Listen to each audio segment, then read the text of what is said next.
السلام عليكم ورحمة الله وبركاته. معكم شريف أشرف من قناة إنجليزي بالعربي، ورجعت لكم مرة تانية مع قصة تريجر آيلاند أو جزيرة الكنز. ومعنا النهاردة تشابتر 6. فجايب لك سؤال كده، بقول لك before you read what do you think is happening on the ship while Jim and Silver and the other men are on the island. في رأيك كده ايه اللي بيحصل على السفينة دلوقتي وجيم وسيلفر وبقية الناس على الجزيرة؟ طبعا مستر تريلوني and Dr. Livesey and Captain Smollett are trying to take control over the ship. بيحاولوا يستولوا على الجزيرة from Silver's men، من رجالة سيلفر، أو العكس. هنشوف دلوقتي. Chapter 6 بادئ بيقول لك Dr. Livesey: When the boats went to the shore I talked to Captain Smollett and Mr. Trelawney. دكتور ليفزي اللي بيتكلم يعني بيقول لك لما السفن رجعت او طلعت على الشط، انا اتكلمت مع كابتن سمولت ومستر ترولوني. there was no wind at all، ما كانش فيه رياح خالص. so we knew we couldn't take the ship، فعرفنا ان احنا ما نقدرش نستولي على السفينة، لان محتاجين الهواء عشان يزق الاشراع يحرك السفينة. فما فيش هواء، فمش هنقدر نحرك السفينة، لان مش هنقدر نفرد الاشراع، او حتى لو فردناها ما فيش هواء يزقها. Even if we wanted to attack the six men who stayed on the ship with us, then we heard that Jim Hawkins was on the island with Silver and his men. We were very worried about him. حتى لو حاولنا نهاجم الست رجالة اللي موجودين معانا على السفينة، احنا لما عرفنا ان جيم هوكنز موجود دلوقتي على الجزيرة مع سيلفر ورجالته، فأكيد لو هاجمنا الرجالة بتوع سيلفر ورجالته هيقتلوا جيم اللي على السفينة، فاحنا دلوقتي قلقانين عليه جدا ومش عارفين نعمل ايه.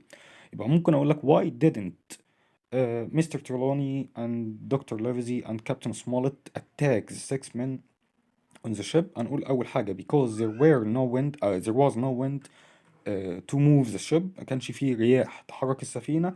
and تاني حاجة and because Jim Hawkins was on the island with Silver، ولأن جيم هوكنز كان على الجزيرة مع سيلفر.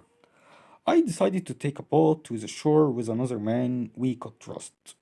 قررت ان انا اخد، ده دكتور ليفز اللي بيتكلم طبعا، قررت ان انا اخد مركب واطلع على الشط مع راجل تاني انا بثق فيه called هانتر، كان اسمه هانتر او الصياد. when we reached the island، لما وصلنا الجزيرة we walked a little way and then we found a small fort. مشينا شوية صغيرين وبعد كده لقينا قلعة أو حصن صغير كده. it was big enough for about 25 people and was very well defended. كان كبير، مساحته تناسب تقريبا حوالي 25 راجل، وكان دفاعاته كانت جيدة جدا، محدش يقدر يخترقه يعني. It also had water، وكمان كان في مية. Then I heard a shout، وفجأة سمعت صرخة أو صياح. I thought that Jim was dead، فاعتقدت إن جيم مات. We ran back to the boat and soon returned to the Hispaniola. رجعت تاني على المركب بتاعي ورجعنا بسرعة على الهسبانيولا. I told Captain Smollett and Mr. Trelawney my plan، فقلت خطتي لكابتن سموليت ومستر تريلوني. We quickly bought food, medicines and guns in the boat، وبسرعة حطينا أكل ودواء وأسلحة في المركب.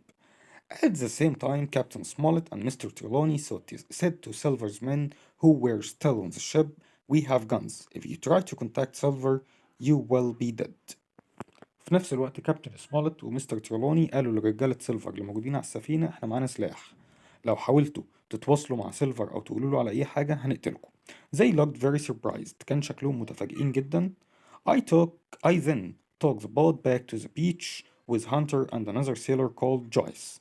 وبسرعة خدت المركب تاني ورجعت على الشط مع هانتر اللي كان معايا في المرة الأولانية، وبحار تاني كان اسمه جويس. We quickly took everything up to the fort، وبسرعة خدنا كل حاجة دخلناها على الحصن ده. Then I left Hunter and Joyce in the fort and returned to the Hispaniola. وبسرعة سبت هانتر وجويس دول في الحصن ورجعت تاني على السفينة اللي هي هسبانيولا. We knew that Silver had more men than us، كنا عارفين إن سيلفر رجالته أكتر مننا. But we also knew that none of them had guns، بس كمان كنا عارفين إن مفيش حد فيهم معاه سلاح.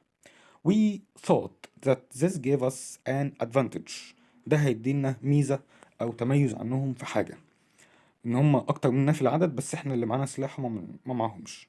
On the Hispaniola, Trelawney helped me to put food and more weapons into the boat. لما رجعت السفينة تاني تريلوني ساعدني إن أنا أحط أكل وأسلحة أكتر في المركب. Then we called for Captain Smollett. ريدروس and a good sailor called Abraham Gray. And they climbed into the boat with us. وبعد كده نادينا على كابتن سمولت، واحد اسمه ريدروث، وبحار كويس اسمه أبراهام جراي. ركبوا معانا المركب ورجعنا تاني على الحصن اللي موجود على الجزيرة. Our journey back to the island was more difficult than the others. رحلتنا للجزيرة، الرحلة الأخيرة يعني، كانت أصعب من اللي قبلها. There were more people and supplies now.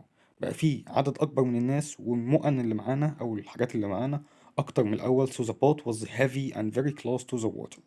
فالمركب كان تقيل جدا وقريب جدا من المية، يعني حرف المركب طبعا من كتر التقل اللي فيه، فالمركب بيغطس تحت شوية. كل ما التقل زاد كل ما المركب بينزل تحت، فحرف المركب كان قريب جدا للمية. We had to be very clever to prevent the boat from sinking. كان لازم نبقى نخلي بالنا كويس جدا عشان المركب ما يغرقش بينا. The wind blew from a different direction too. وكمان الرياح حبت من اتجاه مختلف عن الاتجاه اللي احنا رايحين فيه. And we weren't moving towards the beach near the fort. وما كناش عارفين نتحرك ناحية الشط، يعني الهوا جه في الاتجاه المعاكس فبيرجعهم تاني لورا. هما بيجدفوا في القدام والهوا بيزقهم لورا، فمش عارفين يتحركوا، يعتبروا واقفين في مكانهم يعني. We will never get to the beach, I said. فقلت لهم احنا عمرنا ما هنعرف نوصل للشط. We must keep in this direction, said Captain Smollett. فكابتن سمولت قال له احنا لازم نكمل في نفس الاتجاه اللي احنا فيه. Work hard, be patient, and we will arrive. اشتغلوا بجد خلي عندكم شوية صبر واحنا هنوصل. Then his voice changed. The cannon, he called. وفجأة صوته اتغير وقام قايل ايه؟ The cannon. cannon ده اللي هو المدفع. I looked around and realized that the men we left on the Hispaniola were preparing a cannon. بص فجأة كده لقى انهم بيحضروا المدفع، هيضربوهم بالمدفع يعني. فبيقول لك انا بصيت ورايا لقيت الرجالة اللي على الهسبانيولا، اللي هم رجالة هو خلاص كابتن سمولت ودكتور ليفزي ومستر ترولوني، والرجالة اللي معاهم كلهم دلوقتي بقوا على المركب ما عدا جويس وانتر اللي موجودين في الحصن. فكل اللي موجودين على السفينة دلوقتي هم رجالة سيلفر. فرجالة سيلفر بقى اللي موجودين على السفينة محدش منعهم دلوقتي ان هم يقتلوهم، فجهزوا لهم مدفع هيضربوهم بالمدفع مرة واحدة. We were moving so slowly that we were not far from the ship. احنا كنا بنتحرك ببطء كبير جدا، يعني معناه ان احنا ما كناش بعدنا كتير عن السفينة.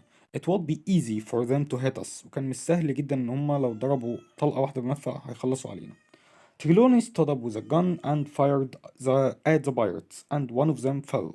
تريلوني قام وقف واحنا قاعدين في المركب وضرب بالنار على القراصنة اللي موجودين على السفينة عشان يمنعهم طبعا ان هم يضربوهم بالمدفع ده، وموت واحد منهم. We heard a cry from the ship and another from the beach. We saw that the other pirates were getting into their boats. سمعنا صرخة من المراكب وصرخة تانية من على الجزيرة، وعرفنا ان بقية البحارة بيركبوا في المراكب بتاعتهم عشان يجروا طبعا على السفينة يشوفوا ايه اللي بيحصل يعني. Go as fast as you can, said Captain Smollett. If we don't get to the beach, we are finished. قال لهم اجروا او جدفوا بأقصى سرعة عندكم، لو موصلناش الشط بأسرع وقت هنموت. They are only using one boat, I said. The other men are walking to the beach to wait for us. قال له ده هما بيستخدموا مركب واحد بس او مستخدمين مركب واحد بس، بقية الرجالة كلهم ماشيين على الشط عشان يستنونا، أول ما نوصل للشط يموتونا. It's a long way for them to run, said Captain Smollett. It's a race to get there first. قال لهم المسافة اللي هم يقطعوها طويلة جدا عشان يوصلوا للمكان اللي احنا رايحينه. دلوقتي بقى سباق على اللي يوصل الأول. لو وصلنا الأول هنخش الحصن وهنستخبى ومش هيقدروا يعملوا لنا حاجة، لو وصلوا الأول هيموتونا. فخلاص بقت حياة أو موت يعني. We moved fast. بقينا بنتحرك بسرعة جدا and the wind was not so strong near the beach. ولما قربنا من الشط لقينا الرياح قلت شوية أو هدت شوية. However, Trelawney fired his gun again which made us all move to one side of the boat. على الرغم من إن تريلوني ضرب بسلاحه تاني، ودي حاجة خلتنا كلنا جينا في جنب واحد من المركب. It started to sink. طبعا المركب بدأت تغرق إن الحمل كله أو الوزن كله بقى في جنب واحد. But we were in just 3 feet of water. بس خلاص بقينا على بعد 3 أقدام بس ونوصل للشط. It wasn't difficult to walk to the beach. خلاص ما عادش صعب إن احنا نمشي شوية اللي فاضلين دول في المية لحد ما نوصل للشط. But we had lost many of our supplies in the water. بس كنا فقدنا 3/4 أو العديد أو كمية كبيرة من المؤن اللي معانا، الأكل والشرب والحاجات اللي كنا واخدينها معانا، فقدنا جزء كبير منها في المية including some of our guns، بما فيهم بعض الأسلحة اللي كانت معانا. There were now voices in the trees and we knew that pirates were near. سمعنا الأصوات جاية من وسط الشجر كده، وعرفنا إن خلاص القراصنة قربوا مننا. We had to get to the fort because before the pirates got to the beach. احنا لازم نوصل للحصن قبل ما القراصنة يوصلوا الشط. We all ran as fast as possible and at last كلنا جرينا بأقصى سرعة عندنا، وفي النهاية we saw the fort in front of us. شفنا الحصن قدامنا. At the same time even 7 pirates arrived at the other side of it. وفي نفس الوقت اللي احنا شفنا فيه الحصن 7 من القراصنة وصلوا للجزء التاني منه أو للجنب التاني منه. The pirates looked surprised to see the fort and stopped. فالقراصنة أول ما شافوا الحصن ده وقفوا كده استغربوا. This gave us time to fire our guns. وده الوقت اللي هم وقفوا فيه مذهولين ده ادالنا وقت ان احنا نضربهم بالنار. And they quickly turned and ran into the trees behind them. وهم قاموا فجأة لافين، طبعا بنضربهم بالنار يا يموتوا يا يجروا يعني، فلفوا كلهم وطلعوا يجروا في وسط الشجر التاني. Before we could enter the fort we heard another gunfire. وقبل ما نقدر نخش الحصن تاني، أو قبل ما نقدر نخش الحصن بتاعنا، سمعنا صوت سلاح تاني. And poor Redruth fell down. وردرس ده اللي هو البحار اللي كان رايح معاهم وقع، اتصاب يعني وقع. We quickly picked him up and took him into the fort. وبسرعة شلناه وطلعنا نجري بيه على الحصن. But it was too late. He was dead. بس ملحقناهوش، كان مات. Trelawney was very sad. Trelawney كان زعلان جدا. Redruth had been a good servant to him. Redruth ده كان ريدروس ده اللي هو الخادم بتاعه اللي كان جيم هوكنز قاعد معاه في الأول خالص، قبل أيام ما كانوا بيجهزوا السفينة وبيدوروا على طاقم والكلام من ده، الخادم بتاع مستر تريلوني. فبقول لك ريدروس ده كان خادم طيب جدا وكان خادم مخلص جدا لمستر تريلوني، فزعل عليه قوي. كابتن سمولت put up a flag inside the fort. كابتن سمولت حط علم في القلعة and counted the supplies. وبدأ يحصي المؤن اللي معانا. Then he asked me how long will we have to spend on this island. يا ترى هنقعد على الجزيرة دي قد إيه؟ In England I told blandly that if we weren't back by August to come and find us I explained. فدكتور ليفزي بيقول له لا ما تقلقش، انا قبل ما اجي واحنا في انجلترا لسه قلت لواحد اسمه بلاندلي لو احنا ما رجعناش على شهر اغسطس يجي لي المكان ده ويدور علينا هنا، فما تقلقش يعني مش هنقعد هنا كتير. We need the supplies that were lost in the sea said Captain Smollett. فكابتن سمولت قال له المؤن اللي احنا ضيعناها في البحر دي احنا محتاجينها. Without them we have enough supplies until July only. من غير الحاجات اللي ضاعت مننا دي احنا المؤن اللي معانا يا دوب هتكفينا لحد شهر يوليو، مش هتكمل معانا لأغسطس. At that moment we heard gunfire and the fort was nearly hit. في نفس الوقت ده سمعنا صوت ضرب نار والحصن بتاعنا كان تقريبا كده الطلقة جت فيه. Then can see the flag said Trelawney we should take it down. قال لك ده هما زي كان see the flag، هما شايفين العلم فاحنا لازم ننزل العلم ده من هنا. No said Captain Smollett we keep the flag it will show the pirates that we are not frightened of them. قال له لا احنا لازم نسيب العلم ده لأن العلم ده هو الدليل اللي يقول لهم إن إحنا مش خايفين منهم ولا حاجة. The gunfire continued. فضل ضرب النار متواصل but it was almost impossible for them to hit anyone inside the fort. بس كان مستحيل بالنسبة لهم إن هم يصيبوا أي حد جوه الحصن ده. Just then ساعتها we heard someone calling Doctor, Mr. Trelawney, Captain, are you there? ساعتها بس سمعنا صوت بينادي يا دكتور يا كابتن مستر تريلوني يا كابتن انتوا جوه. I ran to the door of the fort and found Jim Hawkins safe and alive. وجريت على باب الحصن ولقيت جيم هوكنز حي يرزق وما حصلوش حاجة.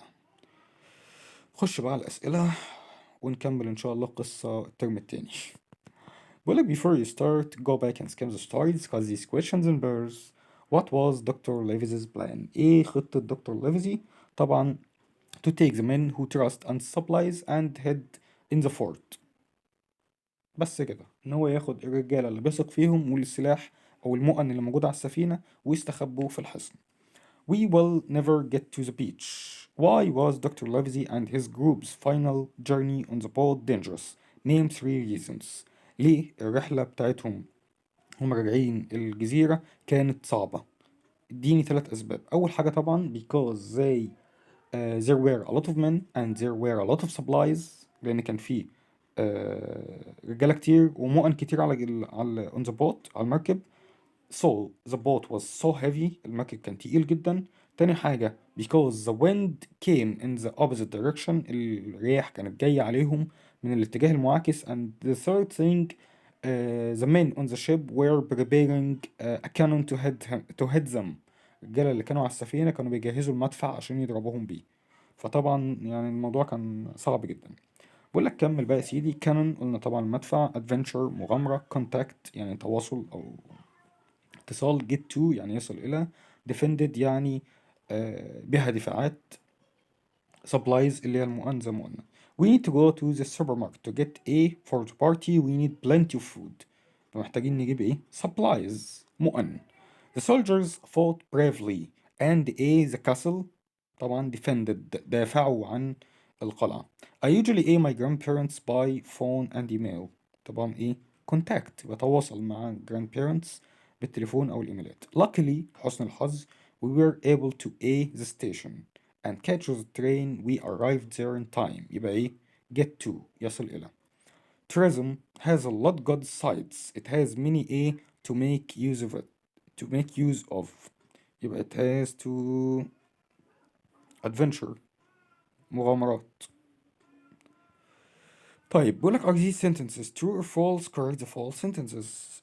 بقولك يا سيدي when Dr. Livesey and Hunter reached the island they walked a little way and then they found a small castle. طبعا they found a small fort مش castle.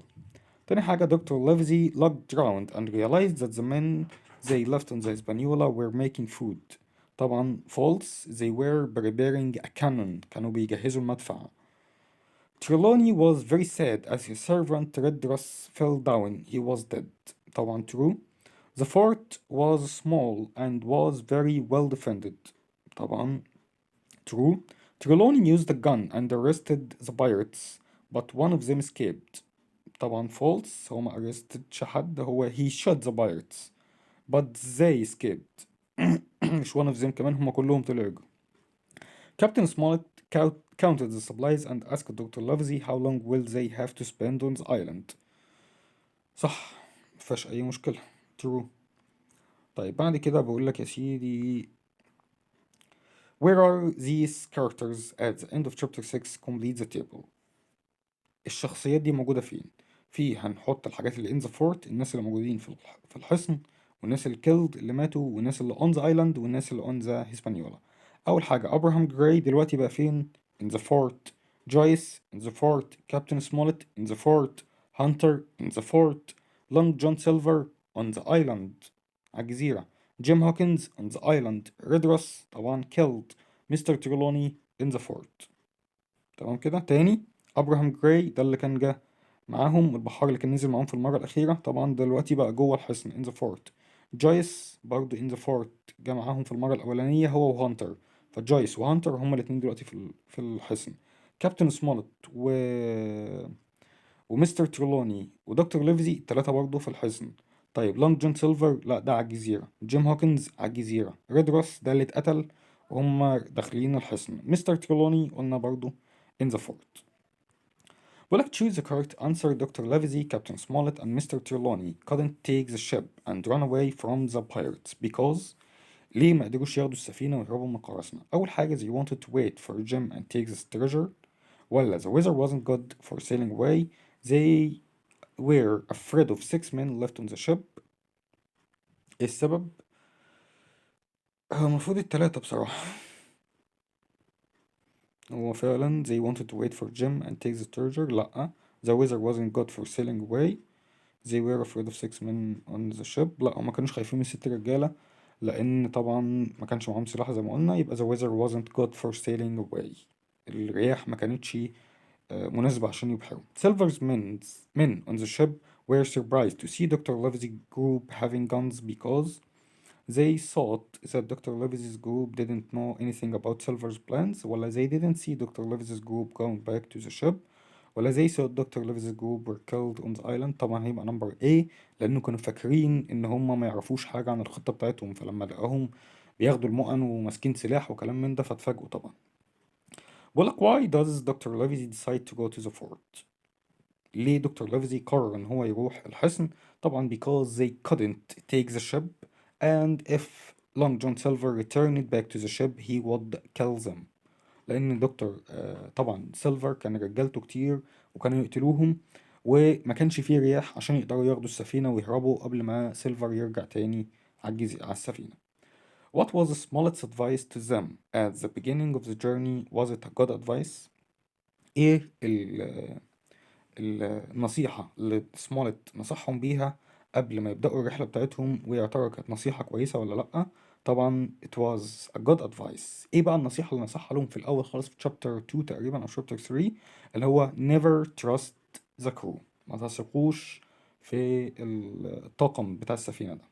It's a race to get there first. What does there refer to? Why it's important to get there first؟ لما كان مستر سمولت مستر كابتن سمولت تقريبا او دكتور ليفزي اللي قال الكلمتين دول، معناه ايه؟ refer to there ديت معناها ايه؟ طبعا there ديت قصده to the beach او to the island. طب ليه من المهم ان هو يوصل هناك الاول؟ because if they couldn't go to the beach before Silver's men they would be killed. لان لو ما كانوش قدروا يوصلوا قبل رجالة سيلفر كانوا هيموتوا. The men lose some of their supplies in the water. Why is this a problem? How do you think they feel about this؟ ليه السبلايز أو بعض السبلايز أو بعض المؤن اللي فقدوها في المية دي عملت لهم مشكلة؟ ويا ترى كانوا حاسين بإيه؟ طبعا because the supplies left، المؤن اللي فاضلة معاهم would be enough only for July and they have to wait until August. لأن المؤن اللي كانت فاضلة معاهم كانت هتكفيهم لحد شهر يوليو، وهم كانوا مضطرين يفضلوا قاعدين لحد شهر أغسطس. وطبعا how do you think they feel about this؟ أكيد they felt sad يعني. What do you think will happen next in the story؟ في رأيك إيه اللي هيحصل في القصة بعد كده؟ اللي هيحصل في القصة بعد كده إن لونج جون سيلفر مش هيرجع من غير الكنز، وهيستموت قدام الحصن بتاعهم. ده من رأيي أنا يعني، إن هو ده رجله طارت في الموضوع ده، فيعني مش عمره ما هيتنازل عن الكنز ده، وهيفضل قاعد لحد ما يقتل مستر ترولوني وياخد منه الخريطة، إلا إذا حصل حاجة تانية. وده اللي هنشوفه إن شاء الله في chapter 7 الترم التاني. والسلام عليكم ورحمة الله وبركاته.